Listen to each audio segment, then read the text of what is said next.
So part 31, how the hell did I get myself here? It's about me using this as an amateur pilot. A small kid from central Queensland. I found myself working for a big organisation as a smuggler. How I got caught, which I always say is debatable. Worked my way through the federal prison system in the United States. The things I learnt, the things that I lost, and the price that I paid. It wasn't my sentence, let's just say that. So here we go. I am now in the federal system. I've been processed in, clothes are changed. I've just spent my first night on my own. Things are looking up. That time on my own wasn't too long. It was short-lived. I got a celly the next day. It wasn't that interesting, but I walked around there over the next couple of days. I spent there. The food was okay, and everyone there were on federal cases.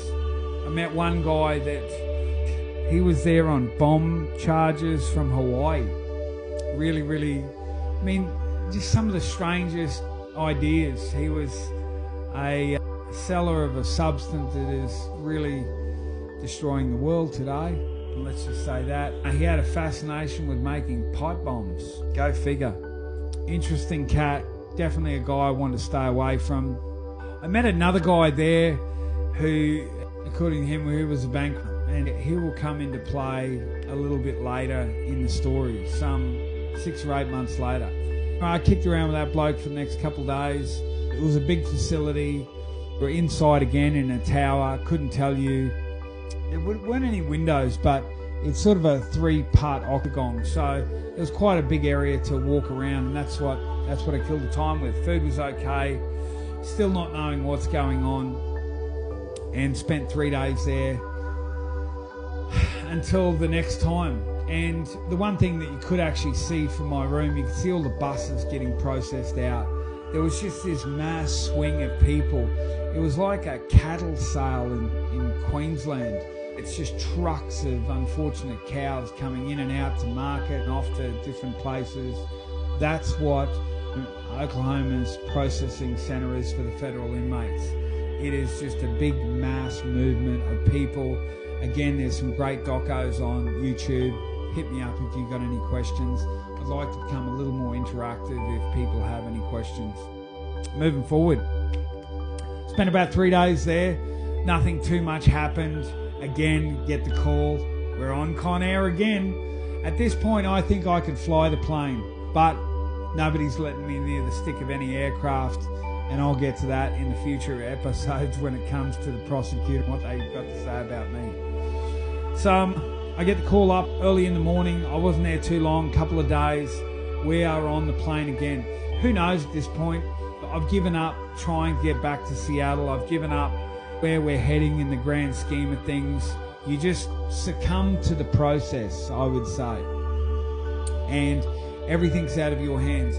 But I have still been thinking about Mum.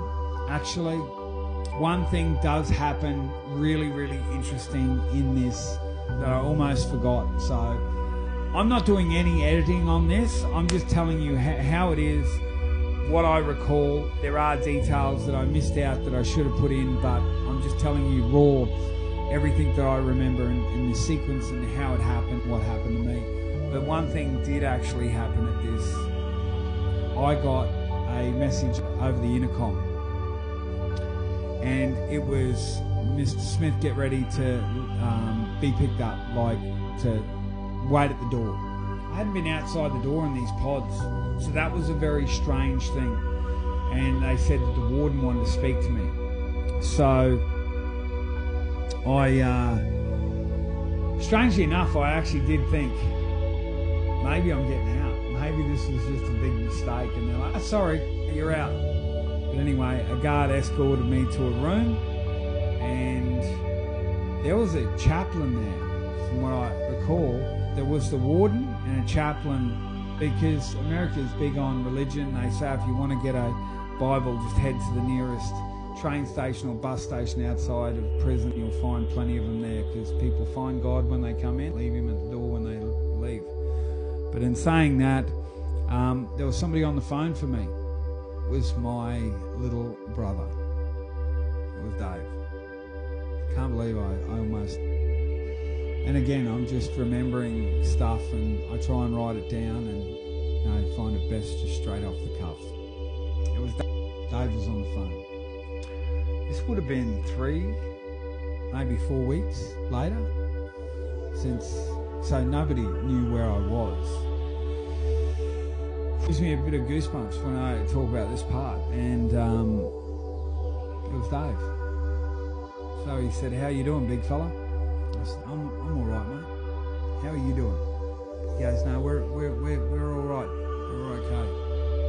We talked for a little bit, and to be honest, I don't know, a couple minutes.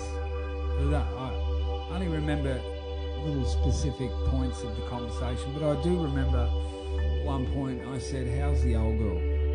There was a pause, and he said, "She's all right, mate."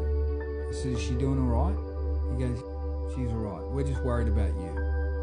And then I just reassured him, and I said, "Look, don't worry about me, mate. I'm okay. I'm doing okay." And I tried to put a positive spin on it. I knew I was in a bit of trouble. We talked for a bit longer. He just said that he loved me, and he said that don't let anyone mess with you, and I'll be there when you get out. I'll pick you up. So I told him I loved him. He said, "Don't do anything stupid as well."